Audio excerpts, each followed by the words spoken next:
ሩታዬ የኔ ቆንጆ አክተሯ ማለት ነው። የትናንትናው የአንቺና የደስታ አክት በደንብ አድርጎ ሰርቷል።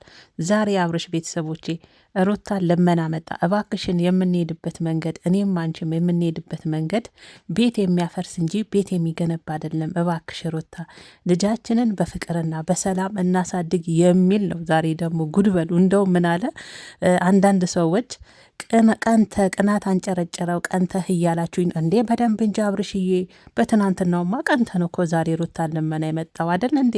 ባትቀናማ ትናንትና እኮ እንደዛ ያዙኝ ልቀቁኝ አትሉም።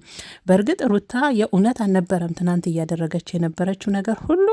ሩታ እውነትም አክተር ናት። ቤተሰቦች እግዚአብሔርን እምላችሁ እንዴት ባንዴ እንደምትገለበጥ እኮ ነው የገረመችኝና አብርሽ ቀንተ ነው እያላችሁኝ ነው።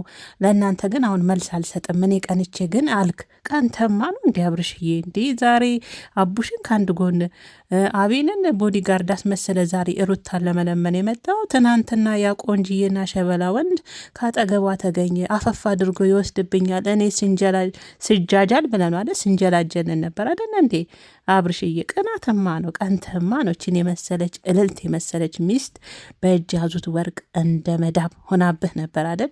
ግን ሌላ ሰው መጥቶ አጠገቧ ሸጎጥ ሲል፣ ሌላ ሰው መጥቶ አጠገቧ ጠጋ ሲል እንደ ነብር ብድግ ትላል አይደለ? የሆነ ምንድን ነው በእኛ አባባል ጅብ ከሄደ ነው ውሻ ጨው አይነት ነገር ትሆናለህ። እና መጀመሪያ እኮ እኔና አንቺ እየርንበት ያለው መንገድ ልክ አይደለም፣ ቤት የሚያፈርስ ነው ያልከው ቃል ዛሬ መጀመሪያ እኮ አንተን የጀመርከው ለሩታ የሚያሳያ መንገዱን አንተን የጠረክላት። እንደዚህ ዛሬ ሳትፈልግ እንደዚህ አይነት አክተር ሆና እንድትወጣ አደረካት አንተነ። ልጅቷ ደግሞ ሩታ ናት፣ ምንም ማድረግ አይቻልም። እና ዛሬ እንግዲህ ቤተሰቦች አብርሽ ኖቤልን በዚህ ጋር ኖቤልን አልኩ ይቅርታ፣ ኖቤል እንኳን የሩታዬ መከታ ነው። አቡሽን በዚህ ጋር አቤልን በዚህ ጋር አድርጎ እንግዲህ ሩታን መና መጥቶ ነበረ። ሩታዬ ልጃችንን በሰላም በፍቅር እናሳድግ። አሁን እየርሽበት ያለው መንገድ እኔም አንቺም የልህ መንገድ ለሁለታችንም የሚጠቅም አይደለም። ቤት የሚያፈርስ እንጂ ቤት የሚያገነባ መንገድ አይደለም እየርንበት ያለ ነው። እባክሽን ሩታ ተይ፣ እያረግሽ ያለሽው ነገር ንክ አይደለም። ኖቤልና አቡሽም ያው በመሀል እንግዲህ አለመግባባት ተፈጥሮ ነበረ። አቡሽም ያው ኖቤልን እየሄድክበት ያለው ነገር እህትን እየወሰርክበት ያለው መንገድ ልክ አይደለም። አብርሽ ያደረገውን ነገር እሷ እንድትደግም እኛ የጠላነውን ነገር እሷ እንድትደግም እያደረካት ነው። አንድ ወጠጤ ወንድ እዚህ መጥቶ በአንድ ቀን ተዋውቀው አብረው ቁጭ ብለው ሲያወሩ ይሄ ሁሉ ያንተ ስራ ነው በማለት እንግዲህ አቡሽና ኖቤል ማልም አለመግባባት ተፈጥሮ ነበር። ኖቤልም ምን ቢያደርጉልህ ነው በዚህ ልክ ወደ እነሱ ተገልብጠ? ለምን ከፈለግ ከጠላቶቼ ጋር እንዴት መተህ ታወራኛለህ? ከፈለግከኝ ብቻችንን እኛ መተህ እንዴት አታወራም? እንዴት እነሱን እነዚህ ጠላቶችን እንዴት ይዘብን ቤት ድረስ ትመጣለህ? ለእህት የሚጠቅማትን ነገር እኔ አውቃለሁ በማለት ሁለቱም ሰጥ አገባ ውስጥ ገብተው እንግዲህ አቡሽም እኔን ታቀኛለህ፣ ለእኔ እነሱ እንኳን ሊያደርጉልኝ እኔ እንኳን ለሰው የምተርፍ ሰው እንደሆንኩኝ ታውቃለህ፣ ሁለተኛ እንደዚ አይነት ነገር እንዳትናገር በማለት እንግዲህ ሁለት ወንድማማቾች መሀል አለመስማማት አለመግባባት ተፈጥሮ ነበረ። በዚህ ሁሉ መሀል እነሱ ሲጨቃጨቁ አብርሽ ዝም ነበረ ብሎ ሲያየ ነበረው። በመጨረሻም እንግዲህ ተገፋፍተው ኖቤል አቡሽና አቤል ይውጡና ሁለቱ ይነጋገሩ ተብለው ለሩታና ለአብርሽ ትንሽ ሰዓት ተሰጥቷቸው ነበር። ሩታ ግን ምንድን ነው ማውራ እኔ እናንተ እኮ የጨረስነው ነገር ነው። እኔ እናንተ እኮ ፍርሚያችንን እንኳን ቀደን ትንሽ እንኳን ሳይደርቅ ነው አንተ ወዲያው ነው ወደ ሌላ ሰው ጋር ይሄድከው።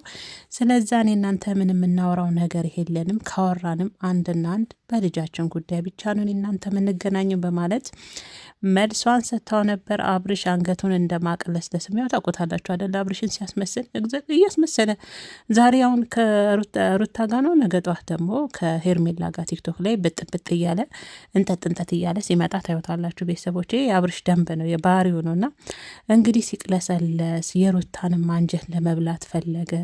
ሲወጣም በሩን ዘግቶ አያት፣ ቆመ፣ በርስርም ተደገፈ። እሷ ግን ጉንጯን በእጇ ተደግፋ በግርምት ምን እየሆነ ነው ልጁ እያለች ነው መሰለኝ።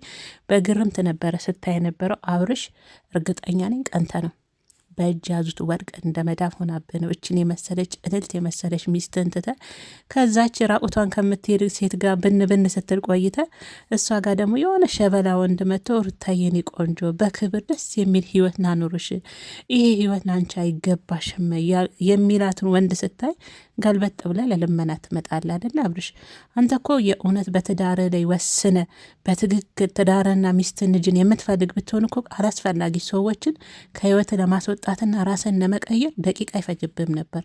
መወሰን ብትፈልግ ማለት ነው። ስለዛ አዎ ቀንተ ነው ቀንተ አንጨርጭሮን አብርሽ ይቅርታ፣ አንድ ላይ ብትሆኑ እኔም ደስ ይለኛል። አብራችሁ በፍቅር በሰላም አንተም ተመልሰ ወደ ሂሌና ተመልሰ ልጃችሁን አብራችሁ በሰላም ብታሳድጉ እንደ በፊት በፍቅራችሁ ብትመጡ የብዙዎቻችን ደስታ ነው።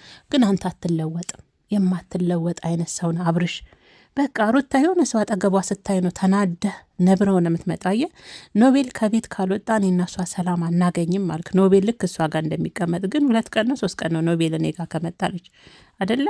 አንተ እሷ ጋር የሆነ ወንድ ስታይ ተናደህ ነው የምትመጣው እንጂ የእውነት ከልብህ መስተካከል ብትፈልግ ደቂቃ ራስን ለመቀየርም እንኳን ራስን ሌላ ሰውም ለመቀየር ደቂቃ አይፈጅብህም አብርሽዬ ማለት ነው። ስለዛ ተመልካችም ሆነ ቪዲዮ የተሰራብህም አዎ ቀንተ ነው እንዴ። ልጅቷ ደግሞ ታስቀናለች። ነብርናት፣ አክተርናት፣ የፈለገችውን ማድረግ ትችላለች። በቃ ምን ታደርጓለ አብርሽዬ። ወሰነች እኮ ነገረች። በግርምት ነበር ስታይ የነበረው እና የአብርሽ ቪዲዮ ዛሬ ይሄን ይመስላል ቤተሰቡ።